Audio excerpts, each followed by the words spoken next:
αναφέρουμε. Ευχαριστούμε για την προσπάθεια όλους όσους συντόνισαν την απόψινή βραδιά. Το Δήμο του Παπαδόπουλου ιδιαίτερα.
Ξαναχτυπά μετά από 25 ολόκληρα χρόνια.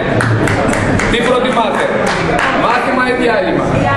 Ψηφίστε λοιπόν με μαθητική συνείδηση, όπως και τότε, στις υπέροχες εκείνες μαθητικές μας συγκεντρώσεις. Αφήστε τους εαυτούς σας ελεύθερους και ελάτε να ξανανιώσουμε μαθητές, ζωηροί, ενθουσιώδεις, αντίδραση, ονειροπαρμένοι. Αγαπημένοι μας καθηγητές, συμμαθητές και συμμαθήτριες, παλιόφιλοι των 18 μου χρόνων, συγκεντρωθήκαμε εδώ σήμερα ως αποφοιτήσαντες της 3ης Λυκείου έτους 1984. Είμαστε εδώ γιατί πραγματικά το θέλει η καρδιά μας να ανταμώσουμε. Να θυμηθούμε, να αστιευτούμε, να δακρύσουμε,